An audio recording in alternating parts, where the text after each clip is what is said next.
Таван Осхагал. Таван Осхагал. Гырывахательне булдыр Чавашин нацрадивень тюре эфиринче шахсамантра Таван Осхагал каларым бир сирембе иртне каларым зинче хамран историне хамран юла ергене терле енчень бахса духныча анжахта Чавашин история вел пирень тада анларах тизе каламала булемен жендезе сень кунда и бир пирень халах килзе жидичен тада нумай пинжул гаялах паремеш шинзем хызень шемгизине жаварза хызень ялизине жаварза бурынна шавын баданде палах пирень вел тапхыр биргете пельмеле пурде илтремер булинде иртне жулда пирень шавшербюдерегенже пиде бызык тепче вертерне бирге онда сэмавал тапхырды археология палак не дупса баларны вел пирень шелдырлы лагерь паденче шав лабам радизе галамала вот онда пирень пойдем чеваш патшала гуманитария слахисень институчень археологи земде ещене земде шула духрыш мержендезесен шак нашкал уникалла шак нашкал хэне еверле тада шак нашкал пуян палак халичен чеваш енрейшеш мар расширеде пиде сайра тупна тупман дезенде тересплать пуле баяны бершак и туда врагалашы бір мэнь тупна жында мэлерех палак шивал тада мэскер живал перебулыш сабырагане зем Наталья Степановна Березина история слахисень кандидача чеваш патшала гуманитария слахисень институчень археология небе эшлизе бараган наука наслащение шавын бегей Александр Юрьевич Березин вел перенчеваш патшала гуманитария слахисень институчень археология небе эшлизе бараган наука ищене. Вот шагымбек пиде кытказ и Дубай бербаян эшлеть пар Кларыма выросла еркелесе быры-быр. Добрый день. Добрый день. Здравствуйте. У нас сегодня невероятно интересная тема. Каменный век, древние люди, самые древние люди, которые непонятно связаны ли с нами генетически, связаны ли с нами культурологически, ли оставили ли в нас какой-нибудь след. Однако они оставили свой след на Чувашской земле, в Цивильском районе. Невероятный памятник, говорят, что он абсолютно уникален не только для Чувашии, но и для всей России. Хотелось бы узнать, что это за памятник такой и что там все-таки удалось обнаружить. Да, это действительно очень интересный памятник. Мы в 2025 году 3 месяца его исследовали, вскрыта очень большая площадь. В чем же уникальность этого памятника? Представьте, вот последний ледник уже ослабил свое ледяное дыхание, отходит на север, и на месте, как говорим, переглициальной степи, то есть приледниковой степи, появляются первые леса, прилетают уже птицы, сюда начинают мигрировать стада травоядных животных, лошадей, бизонов, первобытных туров, мамонтов, и вслед за ними сюда приходят первые люди. Я уже сказала, что это было открытое, в то время была открытая местность, но река Цивиль уже текла.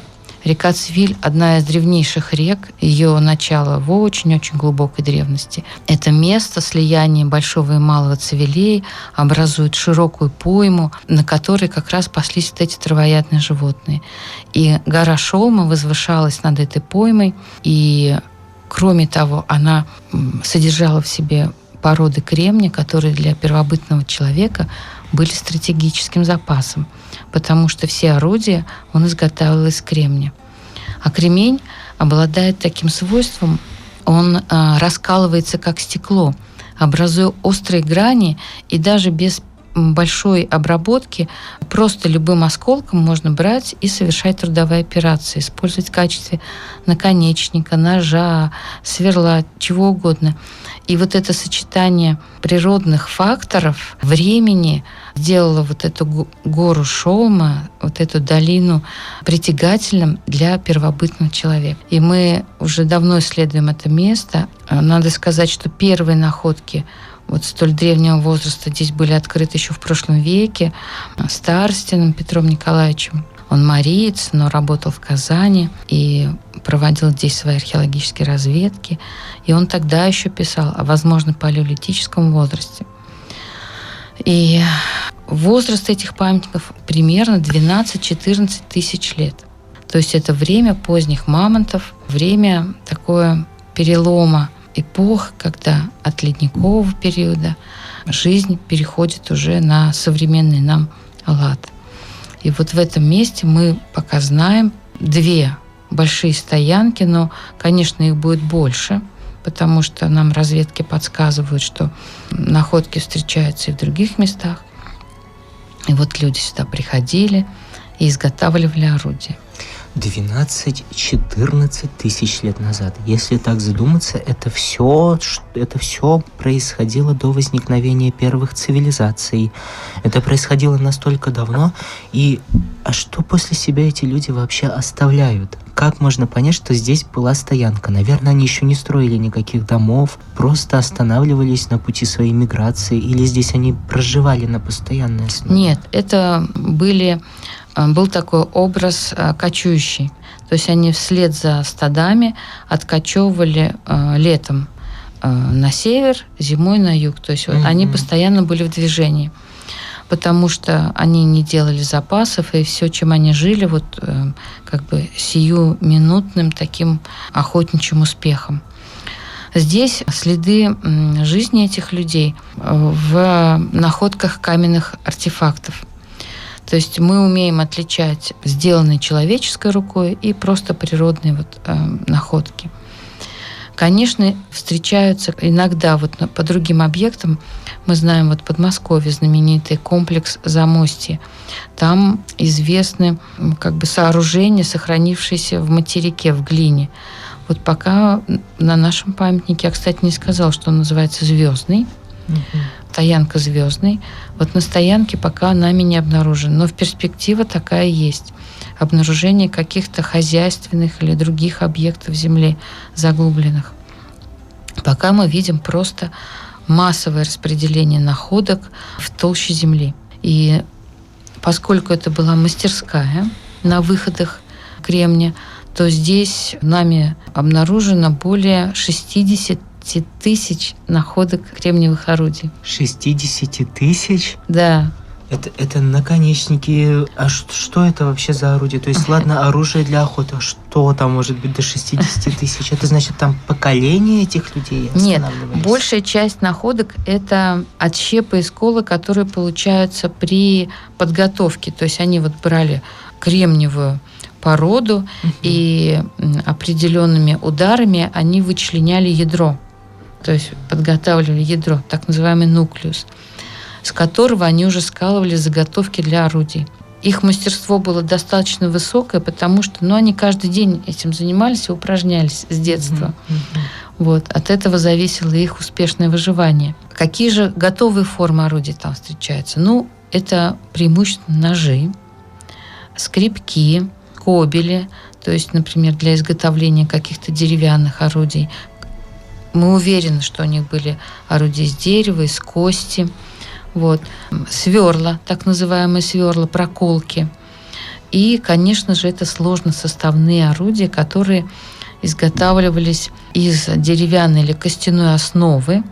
Как, например, нож, плоская такая заготовка, а по краям делался паз, и на какие-то природные клеи, например, смолу или рыбный клей, или деготь, они уже умели получать деготь березовый, они туда насаживали серию лезвий.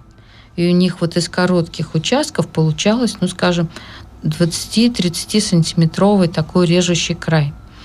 Таким способом, сложносоставным, мы называем это вкладышевым, они могли изготавливать и крупные наконечники стрел, и ножи, и, если нужно, серпы для срезания каких-то растений. И среди этих вкладышей есть уникальные формы, так называемые трапеции, прямоугольники со скошенными краями, и которые маркируют разные археологические культуры. И нами здесь выявлено как минимум 2 археологические культуры. Одну, которую мы можем связать с Усть-Камской археологической культурой, которая распространена к востоку. Название само за себя говорит. А вторая пока предварительно нами связывается либо с казахстанскими степями, то есть по Волге, по Свияге, с южными регионами, либо с юго-западными регионами Дона. То есть это были такие масштабные, огромные миграции населения? Да, это были именно масштабные миграции. Но знаете, добавлю немножко красок в картину того населения. Есть такая наука, историческая демография. То есть разными способами ученые пытаются восстановить численное развитие человечества в тех или иных периодах. И вот есть точка зрения, что в финальном палеолите в Европе всей до Урала обитало не более 2000 человек. Всего. Да. И одна из стоянок была у нас. Да, то есть это были совсем небольшие группы охотников, которые имели свои миграционные пути. Чтобы две группы охотников встретились между собой, нужно удачное стечение обстоятельств, или у них были, например, такие точки, где они встречались раз в год или там раз в несколько лет, обменивались какими-то знаниями, делами, может быть, людьми, невестами. Но населения было немного, и выживание человечества, мы же говорим о человечестве, зависело именно вот от таких их навыков использовать природные ресурсы. 2000 человек, от которых впоследствии произошли все европейские народы, и в том числе и азиатские народы. Но мы не рассматриваем азиатский регион и ближневосточный регион не рассматриваем. Все, понял. Вот, То есть это чисто с территории Европы. Да. С ума сойти. А разумеется, помимо орудий, наверное, они чем-то питались, они там, наверное, хоронили людей. Вот эти находки есть, типа захоронений, осадки? Захоронения очень редки, но такие мы знаем. Вот, например, в Подмосковье мы знаем такие захоронения. Зарайская стоянка, там известные, они во многих учебниках погребения отмечены 2 мальчика. Значит, очень богатые были погребения. На них наткнулись случайно в ходе разработки карьера. Вот. В Костенках мы знаем погребения, но они чуть старше. В Зарайске 25 тысяч примерно, в Костенках тоже за 20 тысяч. Но это все, знаете, такие редкие и уникальные явления, и нет общих правил и общей системы для погребений. Мы тоже надеялись здесь найти, но поскольку у нас площади были большие, мы такую надежду питали. Но пока нами не найдено. Но перспектива такая возможна. На кого они охотились? Ну, наверное, на тех животных, которые тогда жили, да? Про которых вы говорили. Конечно, их охота была максимально рациональна. То есть тратить, если, скажем, группа состояла из 10-15 человек, то взрослых мужчин там 3 или 4. И гибель каждого взрослого мужчины ставит выживание всего племени, да. И поэтому они не рисковали понапрасну. Все их действия были четкие, выверенные. И они, скорее всего, охотились, не скорее всего, а мы видим, вот рядом со Звездным есть стоянка Шолма, мы тоже изучали, там сохраняется кость. И мы видим, что объектом их охоты была преимущественно лошадь. Дикая первобытная лошадь, которая относится к мамонтовой фауне. Также был найден бизон один. Вот здесь, в Звездном, была найдена кость первобытного тура. Ну, это вот близкий родственник коров современных. Но туры, конечно, были крупнее. С огромными рогами, да? Да. Вот. И это мясо, шкура и кости. То есть кость всегда была тоже источником для изготовления орудий. Длинные тонкие кости были основами кинжалов, копий. Костный мозг тоже очень сильно ценился у этих людей. Мы видим, что многие кости разбиты именно так, как для добычи костного мозга. И на мелкую дичь, на бобров охотились, на зайцев, на... Кто еще? Северные олени. Кость северного оленя была найдена. Вот Александрович, может быть, добавит по животным. Здесь были даже северные олени на нашей территории? Ну, конечно же, северные олени у нас обитали до Средневековья практически. И даже более того, даже в наше время северный олень был включен в Красную книгу Чувашской республики. Потому что миграция северного оленя проходит по Волге, на север. И в те времена, естественно, проходила. Ну, может быть, даже еще и проходит. Подождите, мы говорим про тех северных оленей, которых разводят? Карибу, да. Да, но не совсем Карибу. Карибу все-таки в Северной Америке. А у нас свой северный олень, европейский. Но они же генетически вроде не изолированы друг от друга. Ну, отчасти да, но все равно как подвиды рассматриваются по-разному, да. И вот эти животные действительно были в те времена. Мы знаем, что ледник ушел, освободились достаточно большие пространства, мы сказали, было много травы, растений, все это бурно росло, цвело, и поэтому животным было много пищи разным. Вот, обитали такие крупные животные, как бизоны. Целые стада лошадей здесь проносились по нашим местам. Они были небольшие, да, эти лошади? Ну, трудно сказать. Вот как раз, когда мы изучали лошадей, то выяснилось, что наши лошади несколько отличаются от европейских, которые жили в ледниковое время. Вот мы знаем, была такая широкопалая лошадь, которая специально была адаптирована к ледниковому периоду, когда грунты были вязкие, мягкие, копыта у них были широкие, они ступали. А мы здесь обнаружили совсем других лошадей. Лошадей, скорее всего, такого степного, более твердогрунтового, в общем-то, ландшафта. То есть копыта у них были, как мы говорим, стройные, высокие, они быстро бегали. И не маленькие были лошади, достаточно крупные, обнаруженные на шолме. Вот. И на таких лошадей как раз вот охотились первобытные люди. У них были приспособления, были различные приспособления для их ловли. Потому что такую лошадь просто так не поймаешь. Естественно, это была загонная охота. Здесь гора Шолма, она позволяла это, в общем-то, делать, потому что здесь, значит, малый Цивиль, большой Цивиль, они впадали вместе, было много меандров всевозможных, и между ними были такие вот, как бы, такие естественные ловушки, куда можно было загонять лошадей, подкарауливать их и каким-то образом вот их убивать. Самых слабых, да, выбивать. Самых слабых, да. И гора Шолма – это такая высокая достаточно возвышенность возле Цивильского города, с которой очень далеко просматривалось пространство. И, видимо, позволяло первобытным людям хорошо просчитывать результаты охоты. Еще самое интересное, что в горе Шолма, она сложена древними породами. Это, в общем-то, пермские породы Казанского яруса, если говорить по-научному, сложенные известняками. И здесь, когда гора образовалась, произошли какие-то разломы мощные. И в некоторых случаях были известны пещеры даже. Глубокие. Да, были достаточно глубокие пещеры, и они, самые удивительные, сохранялись до 60-х, 70-х годов. Я даже видел фотографии местных жителей города Цивильска, которые фотографировались, боялись, конечно, заходить в эти пещеры, но фотографировались на фоне этих пещер. Что с ними теперь? Вот, а что теперь? А мы нашли остатки вот, одной такой. Да, часть из них обрушилась, естественно. Мы думали, что это гроты какие-то. Ну, они, видимо, как гроты, скорее всего, и выглядели, возможно. И в них накопился культурный слой, древний достаточно, того времени, предположительно, как раз, когда обитали эти первобытные люди. И вот, изучая один такой грот, мы обнаружили косточки медведя. И самое удивительное, что 2 косточки медведя от 2 разных даже особей лежали рядом. И это были 2 лучевые косточки, сломанные абсолютно одинаково, положенные вместе.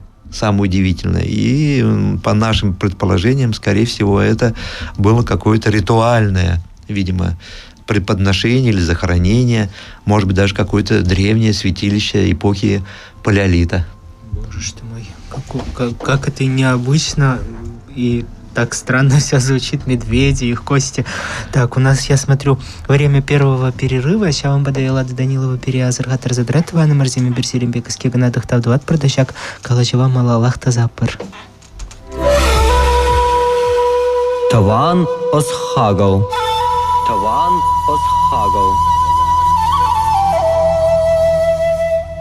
Них малала гаят продван марзимазлер захварат прибербан серембе шавдери авал хипалык семберги калачат про перебулыш собраганизм Наталья Степановна Березина. История слыхизин кандидат да Александр Юрьевич Березин. Археология небесис браган наука ощения. Мы говорим о невероятном памятнике, который обнаружили в Цивильском районе. Начали разговаривать про эту самую фауну очень позднего периода, ледникового периода и столько различных животных. А, например, хочется, наверное, какой-то большей романтизации, что ли. А обнаружены ли мамонты, вот эти гигантские мамонты и носороги, например? Или они тут не жили у нас? На территории Чувашии жили и мамонты, и носороги, и даже есть такое понятие, как мамонтовая фауна. Их было здесь достаточно много. Но они жили чуть раньше, конечно, в ледниковый период. Они заселяли практически всю территорию Чувашии. Находок здесь очень много. Местные жители каждый год находят их весной, особенно когда обрушиваются берега рек, обрывов, то их кости находят очень часто. И мы в свое время тоже раскопали даже, можно сказать, 2 целых скелета мамонта на территории Чувашии. Это и Брестский мамонт, и Хвадукасинский мамонт в Красночитайском районе. Это были достаточно интересные находки. Молодые мамонты проваливались под лед, видимо, когда переправлялись через реки. И таким образом захоранивались. Мы сегодня находим практически целые скелеты. Это очень интересно. И также очень много было шерстистых носорогов. Ну, добавлю, охотились ли люди на мамонтов? Вот эти стоянки, я думаю, что застали поздних мамонтов. Вот. И люди, конечно, их видели и восхищались. Представляете, вот по долине Цевеля идет стадо мамонтов, идет и трубит. Это огромные, покрытые шерстью невероятные животные, которые умные, которые защищают своих детенышей, которые у них сложные отношения внутри стада. И, безусловно, люди их видели и восхищались. И не знаю, как их там, с чем отождествляли, но это восхищение мы видим в наскальной живописи, которая сохраняется вот в Европе, на Урале, мы знаем. И кого же они изображают? Мамонтов. Первое, кого они рисуют, это, конечно, этих невероятных животных. И знаете, вот мы, наверное, генетически храним эту память. Вот мы делали в 1997 году выставку в Национальном музее, и там были представлены и очень древние, и кости динозавров, и древняя фауна. И заканчивалось это все вот как раз мамонтами. И люди проходили, все смотрели, когда подходили к мамонтам, все очень часто мамонты. И такое, знаете, восхищение. И откуда? То есть люди никогда их не видели, но вот это вот удивление, и мы до сих пор несем в себе. Охотились ли люди на мамонтов? Это вот вопрос возник, когда археологи стали находить, вот, например, в тех же Костенках Воронежской области жилища, сложные из костей мамонтов. И первый, значит, вывод, что люди вот охотились и притаскивали сюда кости. Сейчас, спустя много лет изучения, большинство археологов, наверное, найдутся те, кто и не поддержит, но их единицы. Большинство археологов пришли к выводу, что вот такие вот стоянки с жилищами из костей мамонтов – это стоянки рядом с естественными кладбищами мамонтов. А поскольку это были условия вечной мерзлоты, эти туши скапливались вот в Воронежской области на излучине Дона, и люди туда приходили за этими огромными костями, как за строительным материалом, потому что лесов еще не было, и за мясом тоже. В условиях вечной мерзлоты лишнее мясо не бывает. И они приносили куски туши, и вокруг жилища устраивали вот как бы в почве, которая хранит мерзлоту, ямы, куда складывали вот эти куски мяса, и вот так успешно выживали. Но чтобы специально люди охотились на мамонта, это вряд ли, потому что вот мы знаем в современных условиях некоторые африканские народы в обрядах инициации, то есть когда, чтобы мальчик стал мужчиной, они использовали охоту на слонов.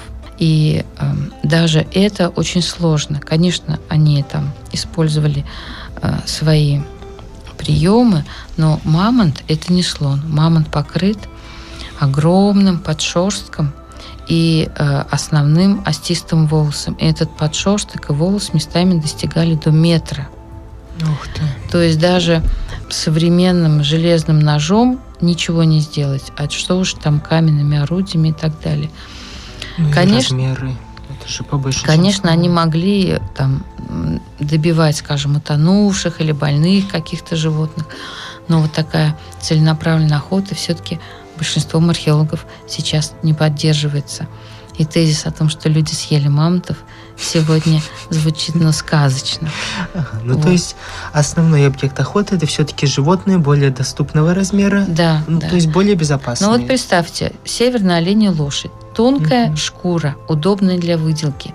Они, например, получают и мясо, и шкуру для одежды и для жилья, а шкуру мамонтов использовать, ее даже поднять невозможно. И выделать ее невозможно. И столько сил и рисков для, казалось бы, чего? Как я уже сказала, это люди были далекие от романтики, это были люди практики.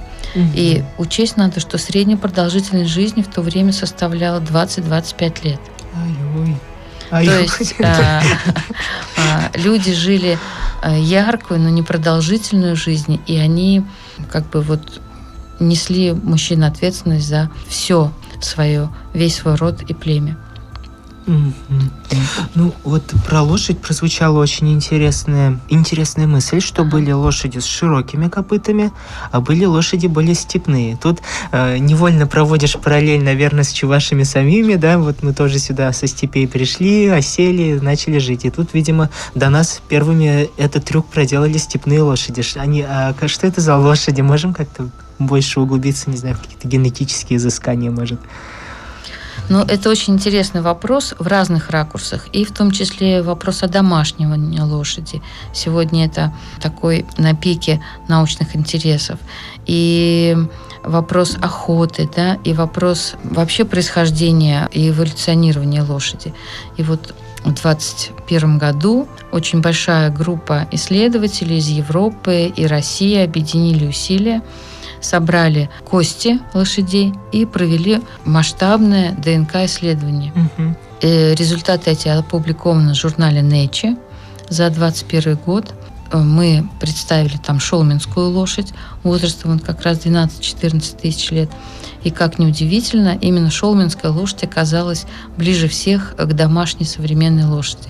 То есть эта линия эволюционирования лошади стала основой для современных домашних лошадей. И вот, к удивлению всех, эта лошадь оказалась не западная, как думали раньше, а лошадь, которая обитала в Поволжье, в Среднем Поволжье, в Нижнем Поволжье.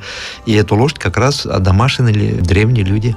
Да. О, Боже, то есть современная лошадь восходит своим происхождением к лошадям, которые в том числе обитали здесь. Да. Совершенно верно. Ух ты, удивительно, конечно. Но лошади еще более мобильные, чем люди. Они могут покрывать за сутки огромное расстояние, и поэтому вся вот эта вот территория степная и лесостепная им была подвластна, и поэтому мы говорим о нашей территории, но подразумеваем все вот Поволжье, да, в целом. Наверное, еще один такой важный момент, который стоит осветить перед тем, как мы, наверное, сегодняшнюю передачу закончим. Вот этот памятник звездам, какую ценность он в себе несет для российской науки и какую ценность он несет в себе для мировой науки? Вот хотелось бы об этом как-то более подробно узнать, наверное, что нового мы принесли. Ну, самое главное, что это история людей. И история настолько древняя, что у нас от нее остались такие крохи, и все находки, как правило, носят случайный характер. Сегодня у археологов накоплена большая база данных знаний о древнекаменном веке. Мы говорим о палеолите, это древний каменный век. Но каждая находка, она дополняет наши сведения о наших предках в целом, да, о предках, о том, как они выжили, как они адаптировались, какие способы они для выживания применяли. И, кроме того, это памятник, видите, где огромное количество находок, мы знаем. На шолме там еще и сохраняется кость. Это вообще уникальное явление. За более чем 10 тысяч лет вот эти костные останки сохранились. И каждый такой памятник расширяет наше представление о древней эпохе. И мы вот знаем в Волго-Уралье, ну, может быть, там 10-15 таких памятников. Но звездные и шолма — это потом еще и памятники самые массовые. То есть здесь огромное количество орудий. Мы хоть сейчас рассуждаем, но мы только сейчас подбираемся к пониманию этого памятника. Почему так много орудий? Это за один раз образовалось? Или сюда приходили каждый год? Или это много слоев напластовалось друг на друга? 60 тысяч находок — это очень сложно нащепить даже вот за один сезон столько. И мы сейчас вот начали обработку и применим все современные новые технологии, чтобы выяснить, что же это за такое место, силы, которая притягивала первобытных людей сюда. Очень интересно. Немножечко перекликается и с каким-то местом силы для абашевской культуры, да? Которые Конечно. также сюда приходили, также оставляли свои следы. Или для той же балановской культуры, которые тоже здесь яркие следы оставили. А здесь мы можем говорить еще о более древних пластах, которые еще и очень щедрые, как оказалось. А планируются ли дальнейшие раскопки на этой площади? То есть очевидно, что за один год невозможно охватить такой огромный пласт, и уже обнаружено 60 тысяч различных находок. Получается, если там еще немножечко покопаться, получается намного больше ведь вещей. Да, сейчас территория памятника законсервирована. Она оказалась в эпицентре строительных работ, поэтому мы столько усилий направили на то, чтобы за один сезон по возможности максимально исследовать. Но перспективы там есть. Конечно, этот памятник будет исследоваться. Мы пока, правда, не знаем, когда, но я думаю, что там еще будет много находок. Угу. Ну что ж, мы будем надеяться, что это действительно прольет еще больший свет на прошлое вообще всего человечества, когда не было еще тех народов, тех пониманий, наверное, вообще человечества, которые уже свойственны нам, которые разделяем мы. Здесь что-то совсем другое, что-то более, как будто бы даже мифическое. Вот знаете, антропологи говорят, что люди этого времени несут в себе признаки всех современных рас. И негроидную, и монголоидную, и европеоидную. То есть в каждом человеке этого времени пока еще не... находится зерно всех будущих народов. Пока еще не произошло разделение такое. Удивительно, насколько быстро в историческом контексте мы успели разделиться со всеми другими народами, проживающими на территории современной Европы. А здесь просто поражает. Будет интересно увидеть генетические какие-то исследования. Надеюсь, мы найдем останки человеческие. Да, насколько их след отражается в современных людях, населяющих эти же территории. Мне кажется, это было бы безумно интересно. Вау. Например, если у нас время есть, такой пример приведу. В Англии было найдено погребение эпохи мезолита 8 тысяч лет. И провели ДНК-исследования и обнаружили прямых потомков по женской линии. Англия все-таки остров, да, там это реально, но почему бы и нет? Это же наши предки. Как это все интересно. Огромное вам спасибо за такой невероятный экскурс в такие давние времена. Это 12-14 тысяч лет назад. Буквально 10 тысяч лет до нашей эры. Это же, не знаю, был такой фильм. А здесь, получается, все совсем другое и настоящее. Мне впереди бзыктав замахе, кала захварат пірпірім бада кільня ощах сыне, менжін дезесім кунашкал тыдымлы гала жүзем, кунашкал тыдымлы пілю, валпирінжім пити-пити хакла я бала десе кала малаз лидер захварат, пархана рабайн история слыхизен кандидата Наталья Степановна Березина, пульча волчеваш пачал гуманитария слыхизен институтень археологии я небе, если забрага наука наслащение, щаван бегих Александр Юрьевич Березин да бульча волчеваш пачал гуманитария слыхизен институтень археология небести забраган наука ищения. Эфирдаде предел был ищен, серембе по микрофону Минчеебе, Ильдар Александров, Саза Стывара и Лада Данилова. Чебер, хамар история Таталай Храхпалер. Таван Осхагал. Таван Осхагал.